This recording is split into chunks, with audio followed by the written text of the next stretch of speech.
लाहौरियों की जान को खतरात लायक हो गए हैं। बड़ी तादाद में लोग फेफड़ों के कैंसर्स, दमे और टीबी समेत कई संगीन बीमारियों में मुब्तला हो सकते हैं। आलूदा तरीन शहरों में लाहौर पहले जबकि कराची तीसरे नंबर पर आ गया है।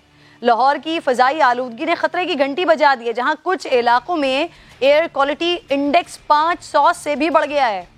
आलमी सतह पर एयर क्वालिटी इंडेक्स अगर 50 या इससे कम हो तो महफूज करार दी जाती है। 100 और 150 के दरमियान बच्चों और हार्ट पेशेंट्स के लिए खतरा 150 से ज़्यादा सबके लिए मुज़र है, और अगर इंडेक्स 300 से तजावुज़ कर जाए तो ये इंतहाई ख़तरनाक करार दिया जाता है। अब जहाँ एयर क्वालिटी इंडेक्स 500 से बढ़ जाए तो शहर का क्या हाल होगा। यूनिसेफ के मुताबिक 5 साल से कम उम्र के बच्चों की 10 अमवात में से 1 मौत की वजह आलूदगी है। पाकिस्तान में हर साल 1.25 लाख से ज़्यादा अफराद फ़ज़ाई आलूदगी से मुताल्लिक बीमारियों के बाइस अपनी जान खोते हैं, और लाहौर में आलूदगी का सबसे बड़ा सबब स्मॉग है। वज़ीर आज़म इमरान खान कह चुके हैं कि फ़ज़ाई आलूदगी पर काबू पाना उनकी अव्वलीन तरजीह है, लेकिन पंजाब हुकूमत इस पर अमल दरामद यकीनी बनाने में क्यों नाकाम दिखाई देती है। माहिर माहौलियात मरियम साहिबा मेरे साथ मौजूद है। बहुत शुक्रिया मरियम साहिबा आपके वक्त का।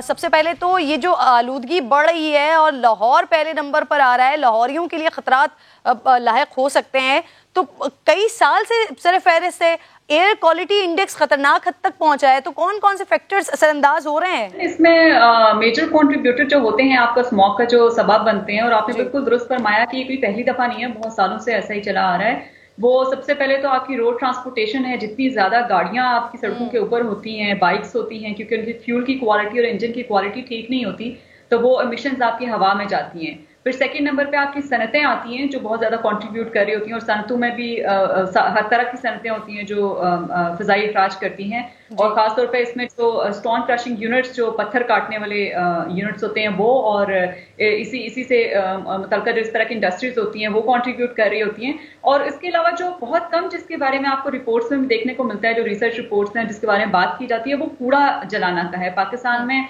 कूड़े को जलाने का कोई मैकेनिज्म नहीं है, और ऑफ कोर्स लाहौर में भी ऐसा कोई मैकेनिज्म नहीं है।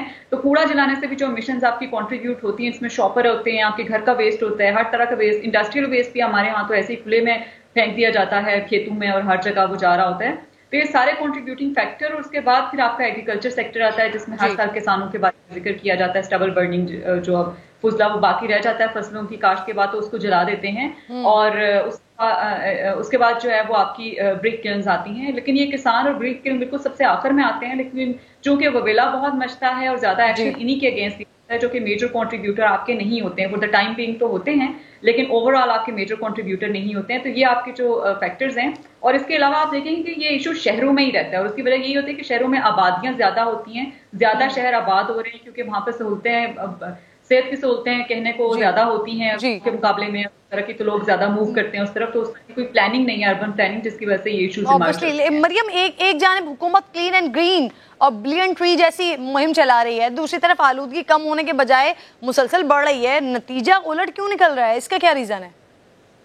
जी, इसका आप देखें कि पंजाब गवर्नमेंट की तरफ भी जो आपने इशारा किया था कि कैसे इकदाम करें, तो एक तरफ दरख्त लगाने की प्रमोशन ये गवर्नमेंट बहुत ज्यादा कर रही है, लेकिन दूसरी तरफ डिफॉरेस्टेशन के लिए कोई बहुत खातिर ख्वाह इकदाम नहीं किए जा रहे।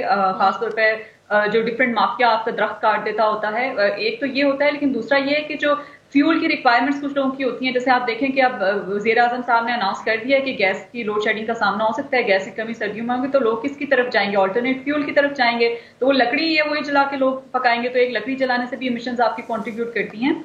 तो ये है कि इकदाम तो हो रहे हैं। इसके अलावा जो हाउसिंग सोसाइटीज अप्रूव कर दी जाती हैं, जिसमें ग्रीन बेल्ट रिमूव कर दिए जाते हैं, आपके दरख्त काट दिए जाते हैं, तो ये भी आपके कंट्रीब्यूटिंग फैक्टर होते हैं। और गवर्नमेंट, मैंने देखा है कि ये लॉन्ग टर्म मेजर की तरफ नहीं जाती है। जब ये इशू आता है तो उसमें बहुत शोर मचता है, और गवर्नमेंट जो है कानून बुनियादों पर किसानों और ब्लिक किल्न, जो कि सॉफ्ट टारगेट्स होते हैं, उनको टारगेट करके उन पे फाइन्स और इस तरह के इम्पोज किए जाते हैं। जो आपके लॉन्ग टर्म होते हैं चीजें, जो ज्यादा फैक्टर होते हैं, उनको इग्नोर कर दिया जाता है। आपकी बात का लुब-ए-लुबाब ये है कि वज़ीर आज़म साहब का जो विजन है, बिलियन ट्री मंसूबा है, उसको पंजाब हुकूमत को सीरियसली लेना पड़ेगा, वरना लाहौर के मामला हम मुसलसल देख रहे हैं कि इंडेक्स में खराबी पैदा हो रही है, 500 से ऊपर चला गया।